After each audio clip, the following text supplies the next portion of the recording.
Do you have fruit that's maybe, it's not bad, but it's close to getting there, maybe a little overripe, as you might call it? Well, I've got a great solution on how to preserve that fruit so you can have it last longer or be able to kind of reuse it in a way, because if you're like me, I don't particularly care for fruit that's like super ripe. So here's my idea. Who am I? I'm Jill from Pigment and Plume Farms, hoping to hopefully teach you how to be more self-sufficient, sustainable, resilient through urban homesteading in the city, raising quail, gardening, and all that jazz. Well, today what I'm working on is I'm going to dehydrate some oranges and limes. We have a kaffir lime tree, which is pretty cool. I love this tree because you can eat both the leaves and the fruit, so it's pretty interesting and it just adds so much flavor to dishes. Just throwing a couple leaves into like a curry or something. It's very lovely. But let me show you kind of what I'm doing with these things.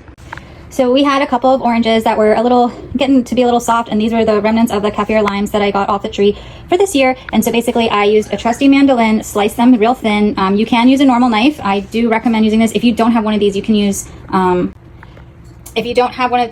this setting on your grater to try to get a similar size slice. It'll be a little bit thicker because this you can get down pretty thin. Do wear the gloves or use the thing that comes with it, because this thing will cut your fingers like you wouldn't believe. Anyway, slice it up real thin, put it on the trays. If you have a dehydrator, you can put that in. I'm going to dehydrate it, I think, for 24 hours until it comes out to the crispiness that I want it to be. If you don't have a dehydrator, you can put it in your oven, low and slow, on about 200 degrees, and just let it go, and again, until you get it about the crispiness that you want. And these are kind of like those cooling sheets that you would have for cookies or something.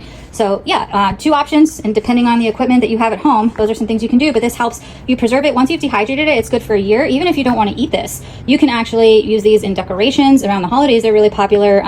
They are great in a mocktail or a cocktail if you want to, fix yourself up something nice on the weekend. So just putting that out there, or they're even nice like on the side of a dish that you're making, and then you can rehydrate it again when you kind of put it back into soups or stews or anything that you might want a nice brightness of that citrus for. Hope this helps. All right.